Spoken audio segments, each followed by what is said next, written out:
Hi, I'm Steve. Welcome to my workshop and to Very Cool Stuff. This is the second part in improving the SIP table saw with the new fence system.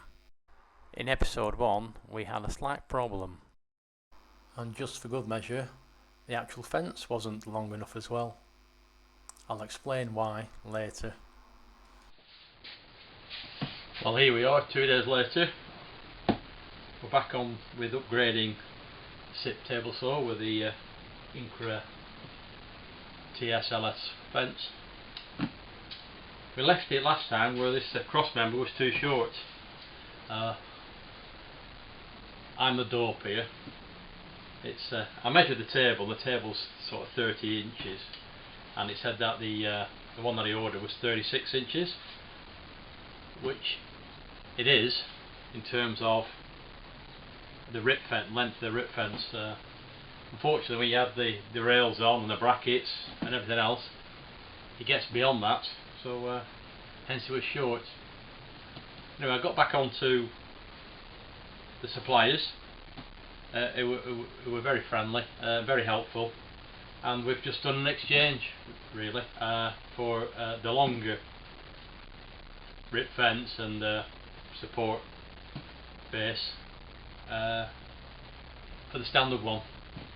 Cost me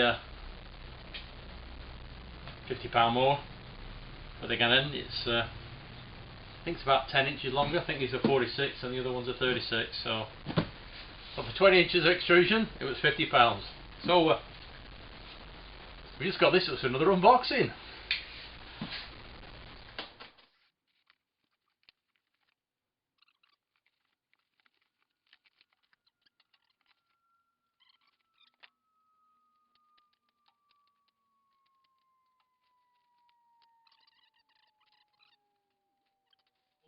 Oh well,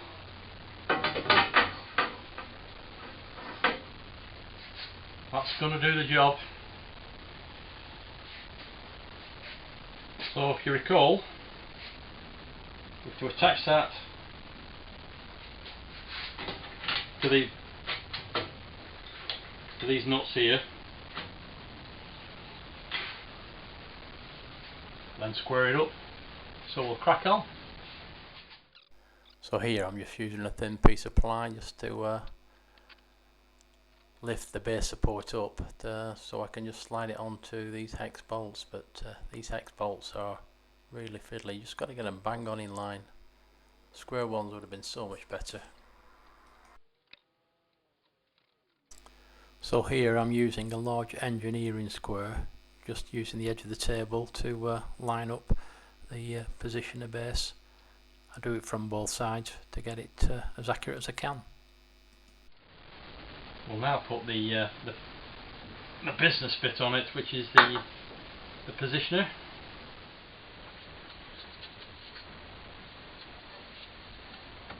Which I think it's going to be really awkward. I'll just reposition the camera. So trying to feed that on while the nuts and bolts are into the positioning device is quite frustrating. So I'm just going to try this. I'm just going to slide the nuts in. I think unfortunately they're just ordinary hexagonal nuts. Maybe if I'd have used square ones, it would be a little bit more straightforward.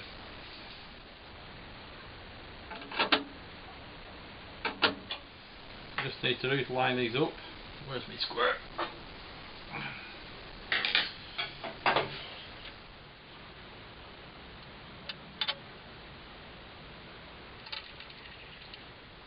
Yeah, the easy way to do it.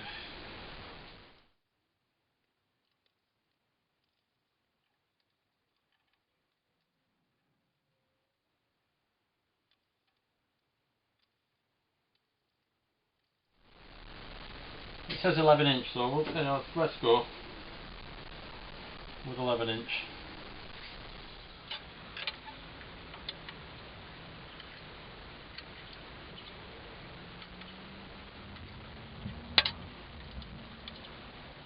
I'm just nipping everything up at the moment. I'm not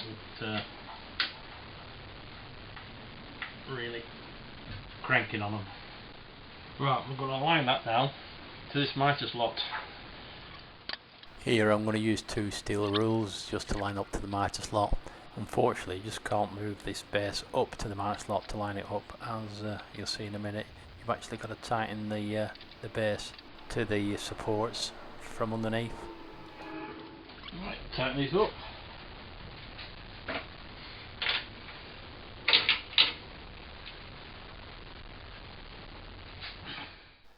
Now I'm going to give the all the bolts the final tighten underneath the cross member. Means on your knees and underneath the table with the Phillips screwdriver.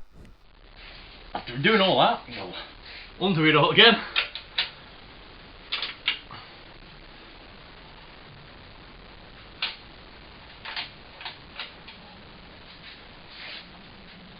And we've got to put that at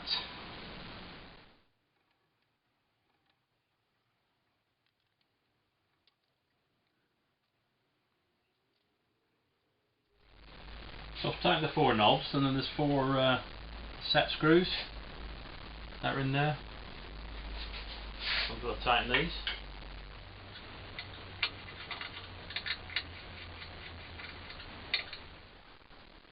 So I've just tightened up that base support, as it's called, to 37¼ inches from the edge of the blade. I don't think it really matters, to be honest. You could have it anywhere, but anyway, that's what it says in the book, so that's where I've put it. And I've just put the positioning positioning arm through the positioner. So we're just going to attach the rip fence and do some calibration.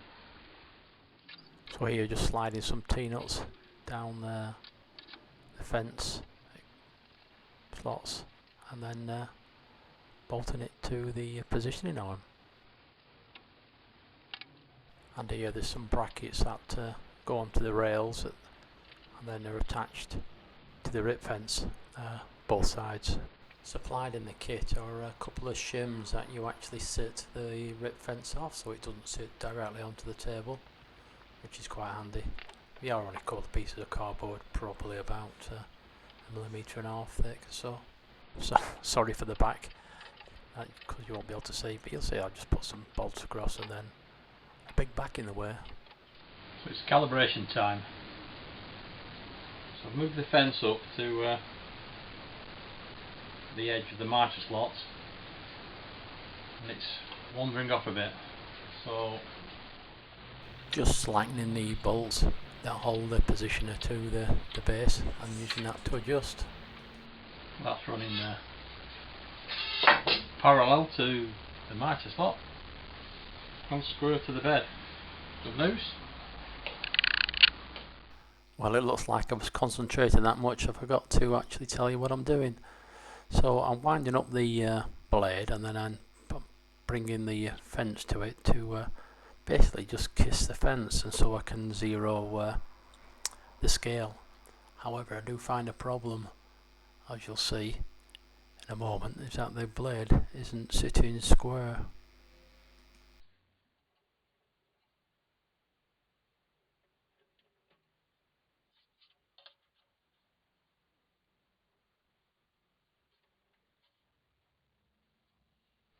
That's a little bit out, so I just need to calibrate the table saw.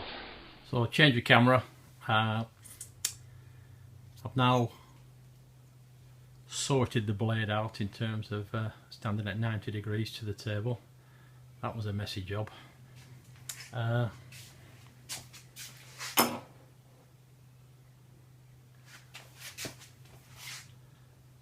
it's looking good. So now we're just going to set the fence to the blade and then zero the scale. So the idea is to get this pretty close. Use this micro adjust until it just kisses.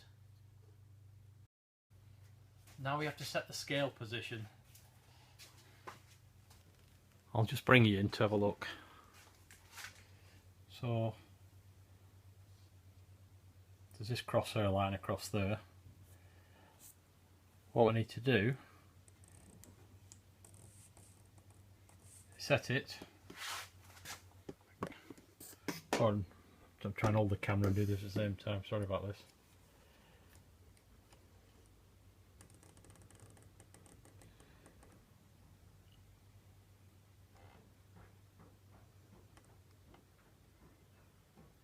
Zero.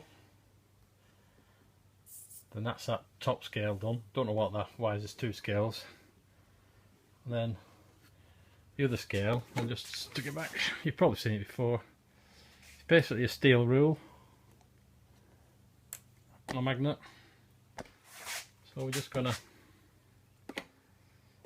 adjust that.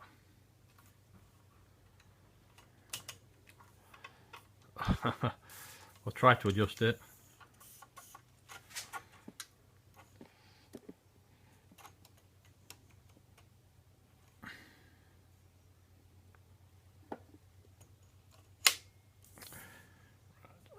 Just put you down for time, innit?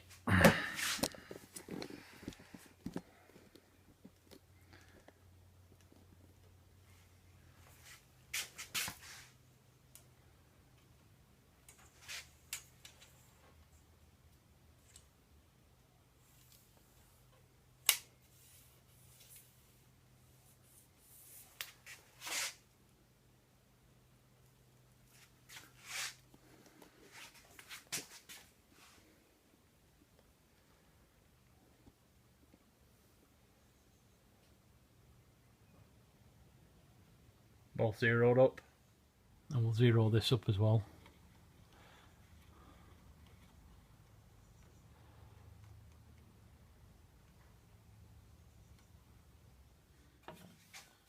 So first trial cut, I've got this piece of pine, so it's flatter than one side and square edge, so we're just going to cut it down. So this is it's probably about 95mm, just under 4 inch.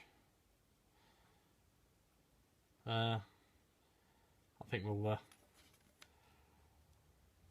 try cutting it to 85mm, so we're going to take 10mm off a rough edge, just using the scales, and then we'll give it a measure afterwards.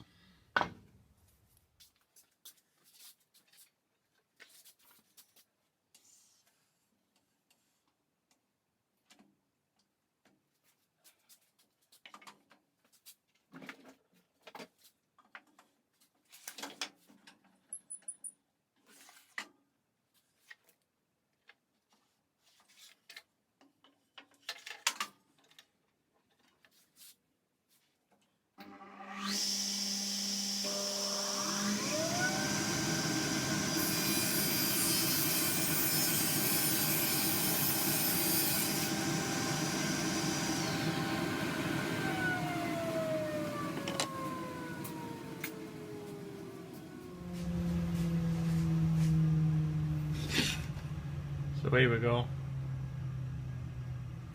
set at 0.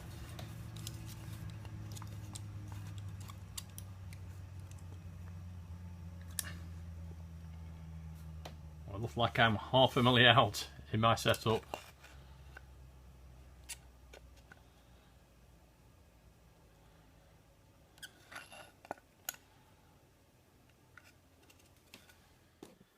So I just rechecked the fence, the blade, and it's right, I was half a millimetre out. It was right on the top scale and wrong on the bottom scale. Eyesight's not as good as it used to be. So we're going to start this off, it's at 85, and we're going to take it down to, it's 85.5, we're going to take it down to 80. Trial number 2.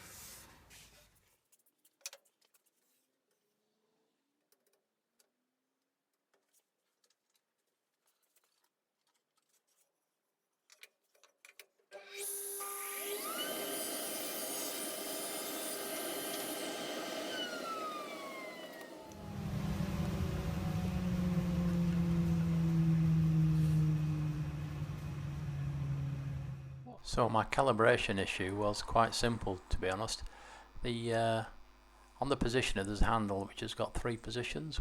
One's to move it freely, the second one is to use the micro adjuster, and the third one's to lock it. And guess what? I kept on forgetting to lock it for when I actually set the scales.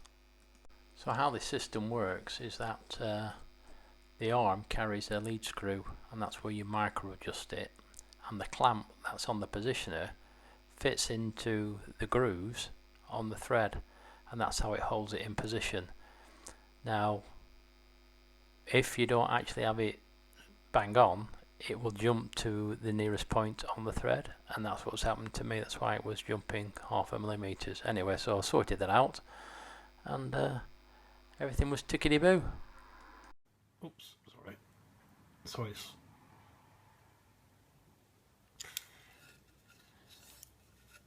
usually could get 75mm.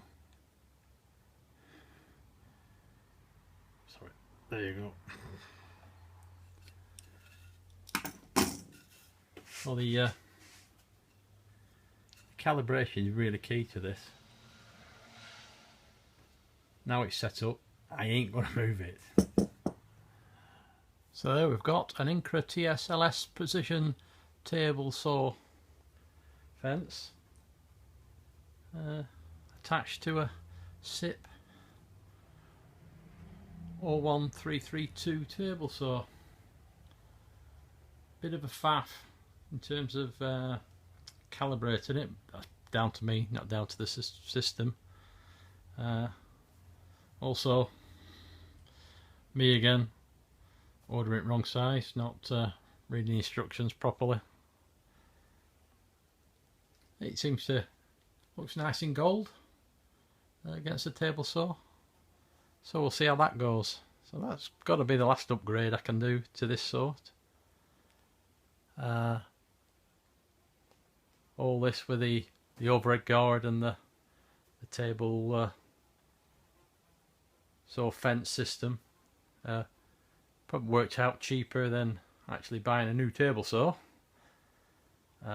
which was going to be the next step. And we'll see how it goes. I mean, you do need quite a bit of space towards the back end. Luckily it's there's nothing there. I usually just put bins and these steps in there, and the only issue I've got now is that boom arm there hits my workbench. My workbench is quite a tall one, to be honest, so I'll have to modify that a touch. Not quite sure. Everything in the workshops is sat on sort of like a rubber floor, so maybe if I cut out the rubber bits about this around where the legs are, it might be enough to give it clearance.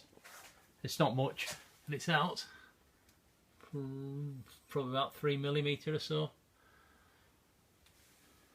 but I very rarely put stuff on the table saw that's wider than, what does it say? That's 380mm. Well, sometimes I do some 400 and 500 and even 600 panels when I'm doing cabinets, so I'll have to address that. But the moment to that bench, the overhead guard is dust extractors attached to it, and also is that the dust extraction pipes also attached to it, so nothing's ever straightforward. So I'm gonna have to do a little bit of thinking, because the gates for switching the table saw on and off is there, and if I bring back, it's gonna be clambering on the floor to shut and open that gate. The bandsaw gate is there. I can get to it from the other side. We need to reduce the height of my workbench by about 5mm. So this is going to be interesting. So So I'll just need to unbolt and support stuff that's attached to it. So I've managed to get it over.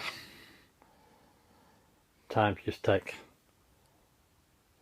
10mm or so off each leg. So here I'm using the rail saw, and it's got a rail square on it against the leg to keep it square, and taking down 10mm as far as the rail saw will allow me to.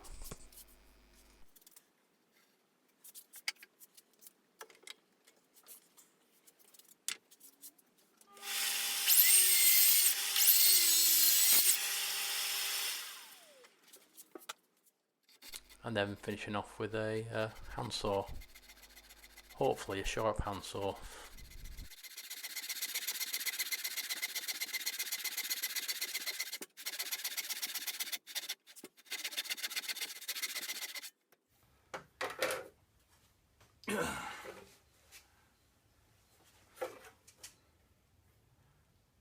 Saw needs a bit of a sharpen.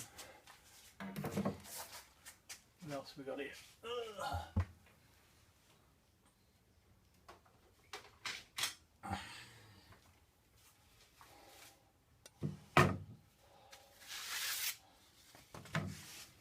One of those with the hardened teeth, Stanley.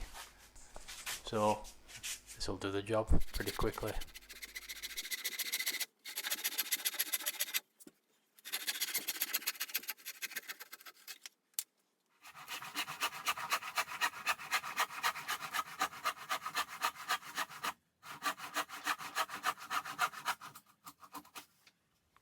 Now I'll just round over the ends on these two, then flip it and saw 10mm off the other two legs.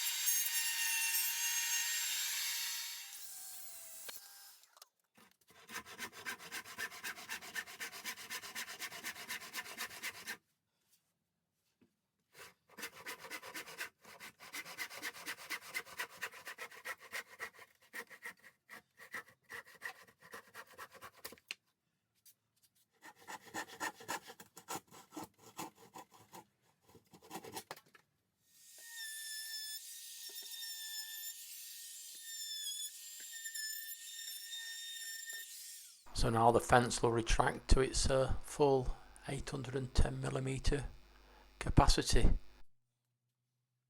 without interfering with the workbench. I also did some rearrangement with the dust extraction so that now the gates are above the bench and at the back of the bandsaw. Easy access, no need to crawl under the fence and on the floor.